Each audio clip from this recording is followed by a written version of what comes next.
Okay, I haven't made a video in a really long time. These are my top 10 games of 2009 to 2019, because those are like decade years. And I'm playing Dragon Ball Kakarot. Yeah, anyways, let's get right into it. Number 10 is Doom. Doom is one of the best first-person shooting games you will ever play. That's just the end of the story. It's just so good, it's so fluid, everything is so creative. You get to fight demons from hell. Like, what more do you really want? There's so much to do in Doom that it's deceptively, like, big. I think it deserves a top 10 placement out of this previous decade. Number 9 is Portal 2. I didn't know what this game was when it first came out. I'm like, Portal 2, what does that even mean? In no time you learn what it's about, and once you start it, you can't stop it. It's so good. I think we can put our differences behind us. For science.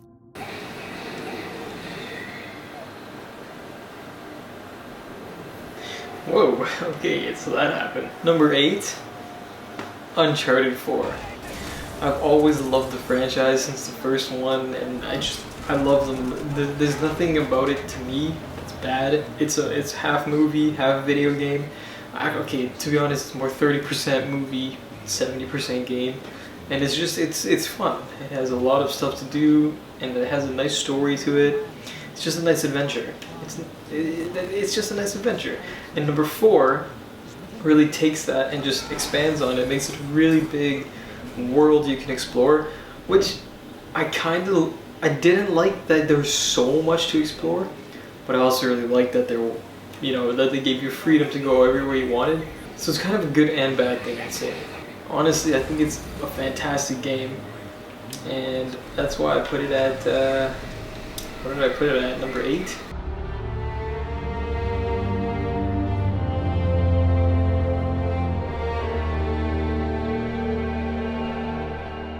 Okay, now number 7 comes in, and it's the same studio as The Last of Us.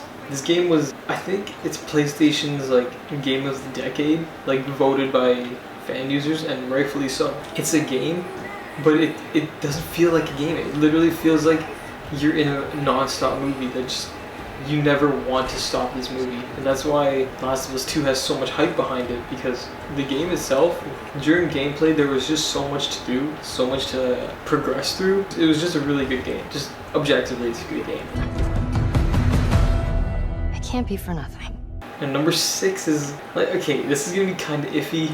Some people might count it, some people might not. For me, number 6 is Ocarina of Time remake. I know what you're thinking, this is a remake, so should it really count? Technically it does, because it came out after 2009, or something like that. Man, I did not think I was gonna like this game as much as I did. I fell in love with the game. It has so much heart to it. There's so much that the Nintendo experiments with it, like time travel, and these words are escaping me, but that's when you can tell that I really do like the game. Yeah, I truly think that is a fantastic game.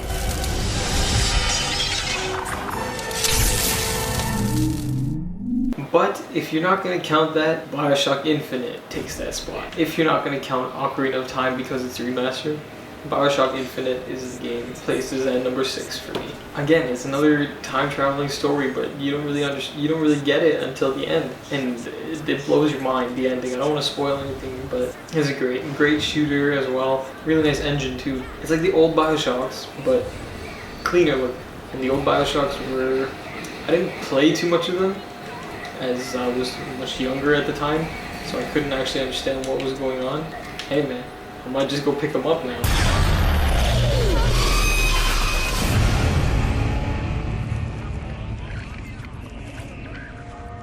Okay, number 5 for me, Titanfall 2. Now if you know me, you know I just adore Titanfall. I think it's one of the best shooters that has ever existed. It's so good. Everything is so well made. The story, this is their first time making a story for Respawn. But it turns out to be one of the best, like, most creative stories I've seen in a really long time. I don't think I've seen a studio try their first time making a story and just executing it so flawlessly as Titanfall 2 did. And not just the story, the multiplayer in that game it's beyond spectacular. Everything's so crisp and smooth. You're literally floating through the air. It's definitely not a game for like people who don't like FPSs. If you're not good at FPSs and you play Titanfall, you're not gonna like it. That's just the truth. But if you're even mediocre at FPS, you're gonna have a blast with it. It's gonna be a great time. That's why it comes in for me at number 5. Now, number 4, I actually recently played this, so I really wish I played it before, but this is Hellblade. Oh my god, this is one of the greatest pieces of media that I think I've ever experienced or witnessed, or whatever you want to call it. It's stupid good. The story in this game, it's the first romance story that I actually like. I hate romance stories where you know, movies or games put a love interest just for you to... Actually, I don't even know why they do it. But this is the first game where I actually care about what happens as a result of this relationship that the main character has. It's definitely not something that I expected to like as much as I did. And I recommend anybody who likes, well, any type of story game whatsoever, I recommend you to play it because it's a true experience. And what's really special about the game is that it also tackles like mental health issues and how they're perceived maybe back in the day, or maybe if they're perceived now. So not only is it like a socially aware game, it's a really well-made action game as well. And the action in the game is fantastic. At least I thought it was amazing. We must carry his vessel to bring him back home. Number 3 for me is God of War 2018. God of War 2018 for me is just a wonderful father-son story with amazing in-depth gameplay. The world is massively, beautifully built. It's everything an action-adventure game should that's made by a AAA studio. There's enough to keep you in there, and there's enough that you want more. It's just a really good game.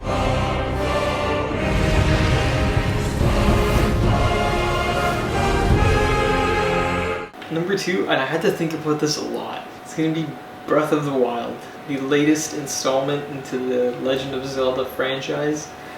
Man, you see that, it's that good that my voice cracks. What really drove me to think that this game was that good was the sheer amount of detail and mechanics that this game has implemented. There's so much you can do with the tools that you have at hand. You can almost do anything. There's one point in the game where there's a dragon in the sky. I'm like, what is going on here? I thought it was like some sort of like an Easter egg or glitch or whatever, because I'm not really well versed in that whole world. So I do what some guy on YouTube did. He chops down a tree, freezes it in time, hits it a bunch, then he stands on it, unfreezes time, and launches himself up. And then I jump off that, and then I start using a bow and arrow in the air, and I hit one of the scales. Turns out one of the scales is like a really valuable thing that's really rare. Nothing in that game is done unintentionally, and I think the world of the game and the attention to detail and all these mechanics are the reason that I'm putting it at number 2.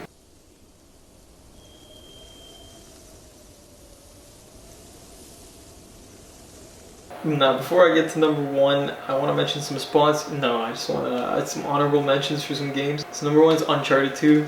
I love Uncharted. The franchise is probably my favorite, one of my favorites ever. It's just a really wonderful, long story. The only reason I didn't put this at, my top 10 is because the multiplayer for me was just kind of lacking.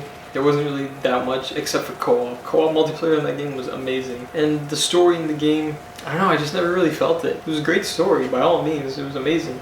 Just not my personal favorite.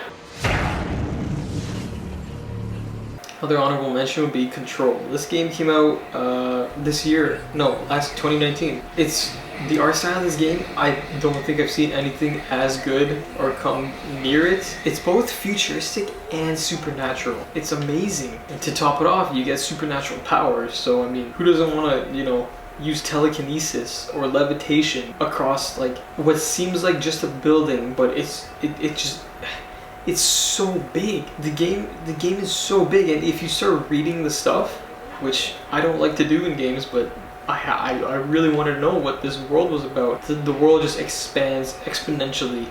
Yeah, I just used 2 X's, and both of them are ones that I haven't dated. Great.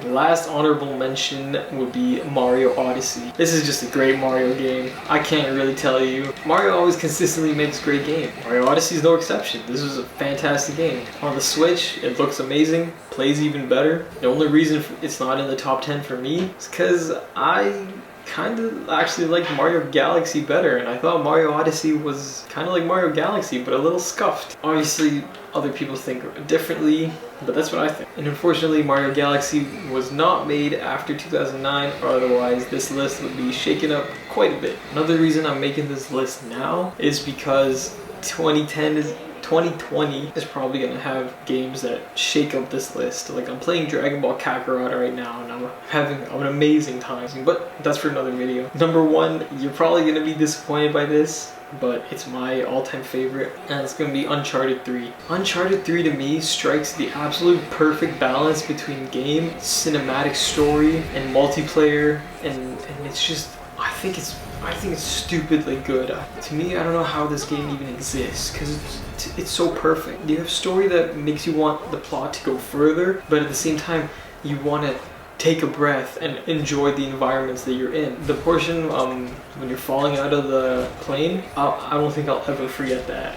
Just the amount of adrenaline that was pumping through my veins when I was playing that part, I'm not gonna forget that anytime soon, I'll tell you that much. The multiplayer in that game was also something that I really enjoyed because there was so much depth to it, but at the same time you didn't have to touch the competitive portion, and you could only just play the, what's the other part called?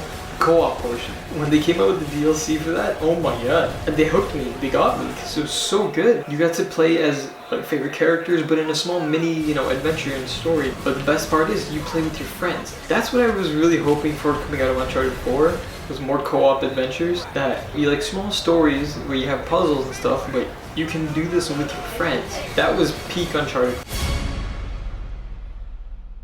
Alright, well that's my, oh shit. That's my list for my favorite games between 2009 and 2019, and I do expect 2020 to shake that list up, but that's that. All right, S tier, that's finish. Okay, amazing. You got it, pal. How do I turn this off? Oh my. Oh my.